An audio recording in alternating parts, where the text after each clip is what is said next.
Morrow thought to take Colin's head in her arms, but did not. She imagined nothingness. Please, I must know. Is concern met with disinterest or scorn? Please, I must know. Has my reverence ceased or been abandoned? Please, I must know. What of my longings I've forgotten? What of my longings I've disregarded? Please, is this acquiescence? Am I withdrawing? Is this disinterest? Is this scorn? Will my knowing let me listen again? Will I take my child's head in my arms, not in fear, but in abandon?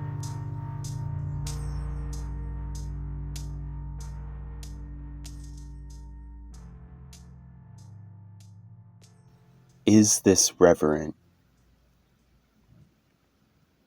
Early on weekend mornings, Tilda and James loaded their shoes and glasswork into their carriage and traveled to the market. Heading down the worn path, they would gaze at a folly-red sphere above the kingdom, so fascinated with each sighting that their chests heaved and their eyes closed. Awe was part of their ritual, as were thoughts of the good doctor who initiated the day when Tilda and James were branded willing carriers of ancient sin. Well into the first half of their journey, the tired couple sat with their daughter between them, remembering when the good doctor first came to the market, when they first glanced at his smooth alabaster feet walking over the square toward the palace of their leader. On either side of him were blacksmiths and potters, grocers and seamstresses in the midst of striking deals. Steller's jays sat on rooftops, mocking cats and stealing grains, mimicking hawks and occasionally singing songs that rose to clouds, vivid like zinnias in midsummer. Directly in front of the alabaster man was the palace, erected by the sweat of the others. The walls were built of gray stone, and the tower was bejeweled with teeth and bones, trophies stolen from those who built it, only for the adornments to be subsequently removed, leaving unsightly imprints. Hidden there was the hatchet. Cream candles of various widths and heights were placed haphazardly at the hatchet's sides, waiting to be lit at dusk, then to have their flames languish at dawn. A miniature solitary wall that had been constructed in the middle of the room stood behind the hatchet, with a mural of the flagged others bowing to their new leader. All around the hatchet, the candles and the mural were windows with burgundy glass, which reflected light over the square. Tilda and James had not been able to take their eyes off the doctor's feet, unusually long for his short legs, until they met with the burgundy light. Rattled, the couple's gaze traveled to the doctor's wide face and sagging skin. Our hero and her husband, man and wife first, now mother and father, did not like to think of the alabaster man, nor did they like to think of the events that followed his arrival. What they preferred was to look at the forest, their daughter's face superimposed on the landscape. For several moments they would feel gratitude, only for their daughter's face to remind them of their own. Gratitude would then be replaced with sadness and fear. Were her face nothing more than a combination of their best features? Would she have a better life? Looking at her, she was far from the best of them. Tilda decided, prior to this carriage ride, that she would avoid such thoughts. Utilizing the same determination she had given her daughter, as well as a purported physical defect, she succeeded. Sticking her head out the window, she looked at the water from the early morning rain, danced behind the wheels of her and her husband's carriage. She then looked upward and caught the landscape becoming hazy with mist. Halfway into their journey, bits of greenery glittered under what sunlight broke through the clouds. In her lap was a letter from the widow Ospedin, an old woman with yellow topaz irises, fat ankles, and thin white hair. Her face resembled a squirrel's. She lived alone on the neighboring farm and every morning would drop an envelope on James and Tilda's doorstep. Rarely were these letters read. Terror was often in Mrs. Ospedin's eyes, and the letters she wrote reflected this. They began with dire warnings, which were followed by anecdotes about mules and chickens, and ended with an invitation to dinner. Though the old woman's writing was discarded, they frequently ate with her so long as she did not talk of pending evil in front of their daughter. Tilda broke open the seal and placed the envelope back in her coat pocket. Again, she looked to nature, asking that she be pardoned for deceiving the old woman. The mountains put her at ease, and she thanked God that her mind, in conjunction with nature, allowed her to attain the amiability that once marked her disposition with ease. James, aware of his wife's efforts, attempted to replicate them in vain, which resulted in him reflecting on her face. At 27, Tilda had neglected all methods of physical perfecting and consequently had a nose with a tip that ran far below two thin, lopsided nostrils. This accompanied an uneven jaw and a long forehead which dwarfed the rest of her face. She also possessed desirable features: expressive hooded eyes, long ebony hair, and an upper lip charmingly larger than her lower lip. Her husband possessed a large pouty bottom lip significantly larger than its mate. His eyes were beady and deep-set with a little space between them. His sagging earlobes resembled miniature punching bags.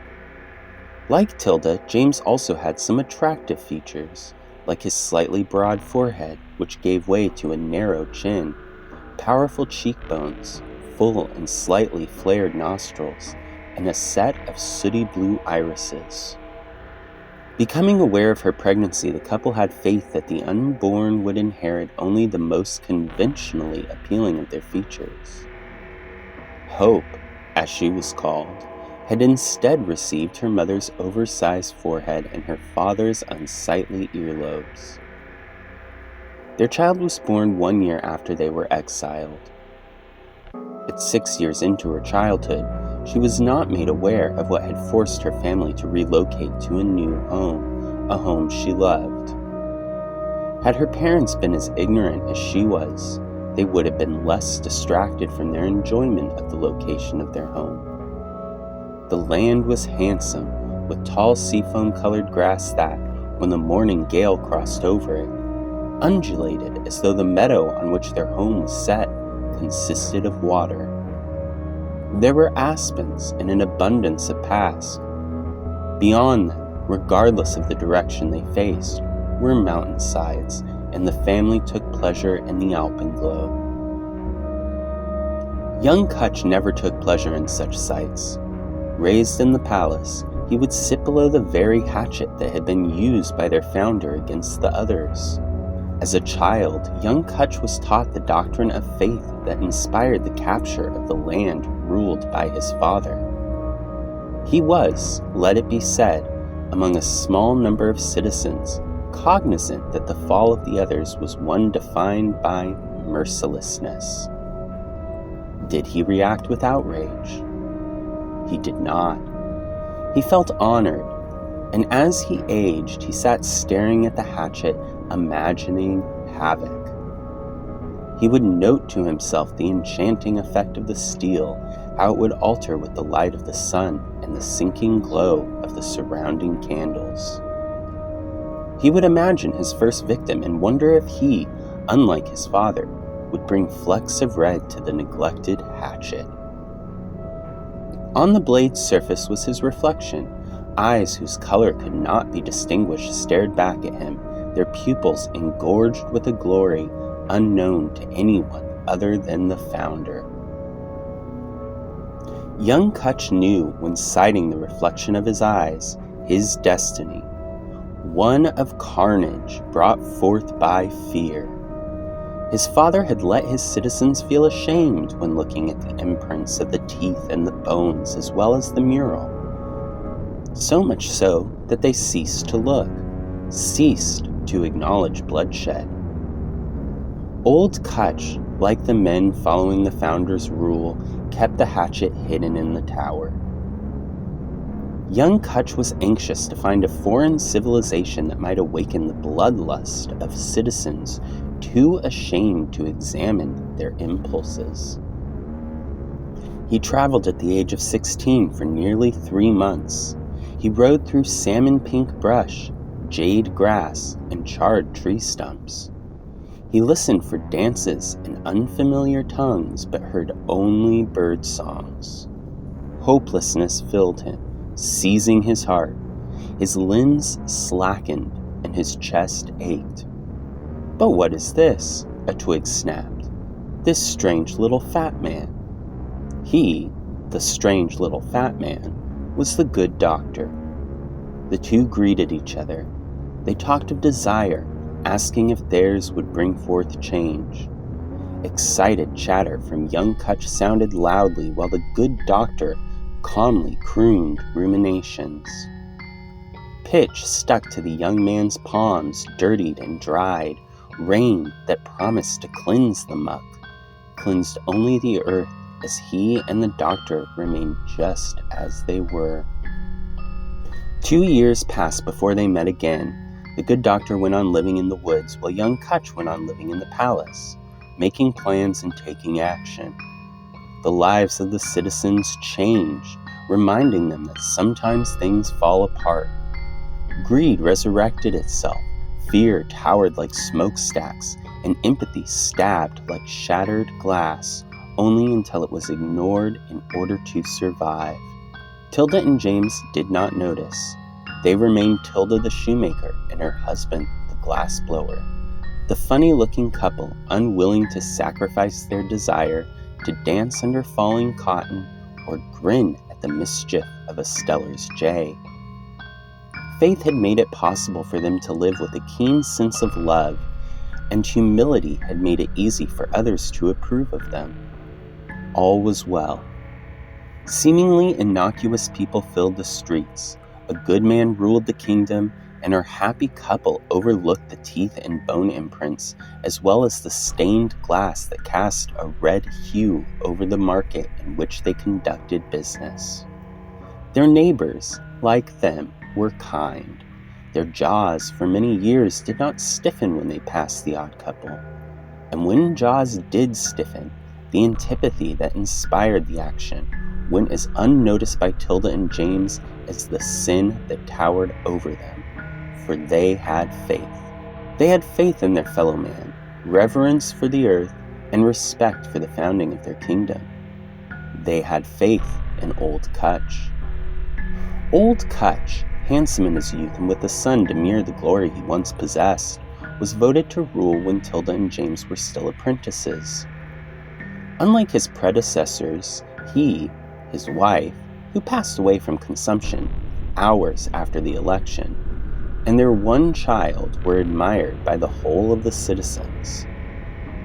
This was particularly the case with the son, young Kutch, who, due to his celebrity and cunning, had never been reprimanded more than once for any of his often repeated misdeeds.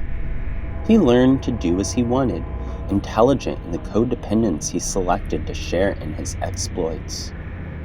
Old Kutch had never been one of his boy's privileged men, and on young Kutch's 16th birthday, as his father began to drool and make fewer public appearances, it became clear to young Kutch that his conduct would remain unknown to the elderly fool.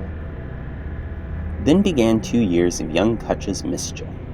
during which commerce dwindled and malice percolated over a growing fear that lacked an outlet. Young Kutch stood tall. A bone-shaking wind had guided him from adolescent to ruler to savior. James and Tilda felt the wind at the square the day of young Kutch's triumph, his speech on the founding of the kingdom. Their gaze drifted to the tower. The more they looked at it, the more they noticed the stench of urine and feces that had always surrounded them, along with the stagnant coal smoke. After the speech, Tilda and James sat outside of their shop, cold. Stars, muted by the market's lights, hung warily over the husband and wife as they ached at the thoughtlessness that had for so long been considered harmless. They were in the square again, partially exiled. Their time in the market passed without event. Pitiless smells clung to the family's skin and stung their eyes. Disapproving glances came and went.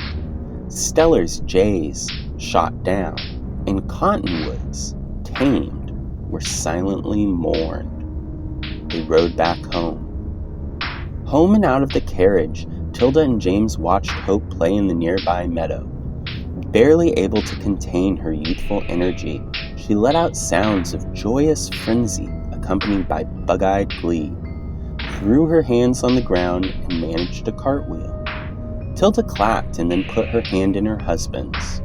They had become silent over the years, worn out and well-mannered. They still had the same appreciation of things.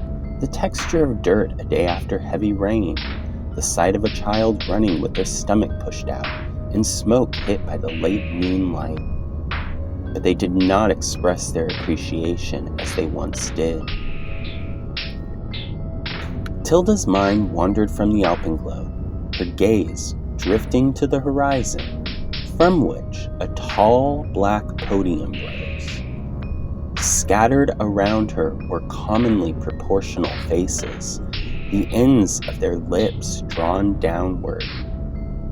Ahead of them, standing behind the podium, was the good doctor. Tilda watched the nearby Mrs. Ospeden with dismay as the old woman scowled at the doctor. "It is symmetry," the good doctor said. "It is that you have left your native land for one that for so long fostered a cruel and barbaric people. It is that your people had forsaken righteousness to pity the animal, that they had allowed our once ashen paper to take on a hue of debauchery, a patch of red that has risen from the page and colored your minds. Look among yourselves," he cried. "See the faces of those whose features have been distorted as the minds of the others once were. We must fight this. We must recognize ourselves as superior to this environment. And in doing so, we shall change this environment. We can change the distorted features, and so will change the defect of the mind and soul that has left you people in such distress. Though we may not be able to change all by force, we can exile those that do not change. Those who are willing, who believe their appearance is not the work of God, but the stain of those beastly defeated others, you may step forward, and I shall make you one with the better of our new environment." Why is my face so ugly, you ask? It is because as I enhance the lives of others who've become carriers of ancient sin, my appearance must take on the aforesaid evil. Those who are not willing to use this opportunity, they shall leave at once under the command of your leader. Hope played dog in the meadow, muddying up her hands and shoes as a downpour started. Then she ran to her parents, who watched her and themselves in the early evening rain. The child's laughter was frantic, and James held her up while Tilda untangled the child's hair. Soon, Hope was ready to surrender to sleep, and as she and her parents slept, so did young Kutch. In his dream dwelt the good doctor. The good doctor's irises were colored salmon, his complexion still alabaster. To his sides were men without skin, and soon the doctor's skin was stripped. Young Kutch looked at them and at the trees as black as ink, then closed his eyes and felt an oppressive humidity, steam rising from the fluids of the men without flesh. Nervousness like that which precedes wisdom ruled the darkness framing what I have described. Young Kutch did not notice. He was enthusiastic. Eyes still closed, he heard steel strike bone repeatedly to the tempo of a rapid heartbeat. He opened his eyes and saw the good doctor point eastward to an ash-colored grotto. Outside it stood a figure like young Kutch, a beast behind and ahead and above the figure. The beast tore at the figure's face, reached its paws into the man's chest, and tore again at the face. Young Kutch tried to object, but the doctor said all was good and was believed. Low notes were sung loudly from the skinned men, and young Kutch thought the men smelled like cow dung, but the specter with the salmon eyes said that was only because he had grown used to the smells of the city. Names sounded and were lost, and the doctor said he would come later and give the names in person, and that some were the names of children, and that was okay. Later, adults would be named, and that they all would be killed because they would be held responsible for the beast. This, of course, made sense to young Kutch. He woke up. His room was black except for the moonlight on him and the mirror, and he gazed at his reflection. The color of his eyes could not be distinguished, and he remembered that they had become as colorless as glory. 3 weeks and 6 days passed in which young Kutch remained unseen, during which the kingdom remained silent. Then he returned with torn clothes and bloodied skin. The church bells sounded. Tilda and James, who had been unloading their product, looked to the tall black podium. Standing behind it, with his face displaying horror, was their leader. Tilda and James thought he might have gone mad, but only prior to seeing a glint in his eyes, which frightened Tilda, and brought James assurance that the glint would expose young Kutch. Mrs. Ospedin, who had come to buy grain at the neighboring shop, was near James and felt pain that her neighbor could be so dim. Not so dim was the portrait of the beast painted by young Kutch. However, as colorful as the portrait was, it remained as abstract as it had been in his dream. Fangs and claws were described, as well as the speed of the beast and its ability to hide its massive shape, but the details of the beast and the attack went unmentioned, creating a restlessness that cried for simple answers to effortless questions.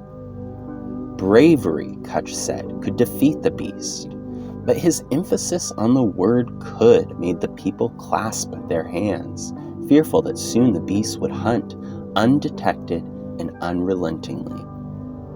James and Tilda no longer heard what was being said at the podium. The good doctor had come, and goose flesh covered the arms of the innocent. Their thoughts united into a single thought, and "I do not like it here," which droned in their minds alongside the shaking leaves. Suddenly, names were called, and the parents heard hope called for. The little girl was being dragged to the podium. James watched her legs brush against the dirt beneath them. "This is wrong!" screamed Mrs. Ospedin in near delight. Tilda, dumbfounded, did not respond but reached for her daughter, held back by her former neighbors. Sweat and fear made the air thick, and the people smelled and felt the air, and they thought of indignation and of monochromatic lives whose dullness is lifted only when struck by flecks of blood. The red of the tower cast itself over the square, and Kutch's voice sounded like a hatchet thrust against bone, and so we come to those whose features have been distorted as the minds of the others once were. Tilda moved forward. Dead is dead had been her last thought. Dead is dead is dead is dead. Her elbow was cupped by a loving husband, and the feet of her daughter lay still on the dirt. Our family gone, we are left with only Kutch and his onlookers. Young Kutch smiled. My prayers were answered, and now here lie the bodies in the hatchet. Bodies are nothing compared to man. Bodies are nothing, and now there is nothing to be saved. Glory is for those with prospects, and glory is mine. And the wind sang a song of names, and the song struck leaves that too sang, and the lyrics overlapped and became indistinguishable and went unappreciated. Samson had not fallen asleep. He had waited for his daughter to settle and checked to see if she was sleeping. When she was, he said, I ask for the present. I ask to give of myself what I must give to achieve the present. I ask whether I am worthy. I ask whether the present is worthy of what I'm prepared to give. I feel in me that it is. I feel afraid that I'll be asked to give what isn't mine to give. I feel in me that what I ask for is what I must give if I'm to achieve my true want. My true want is to be in a state of gratitude for those I love. For those I love, I am prepared to offer generational obsessions. For those I love, I am prepared to offer all that is mine to give.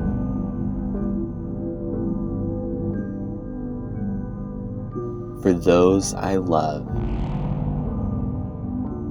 I am prepared to offer the present.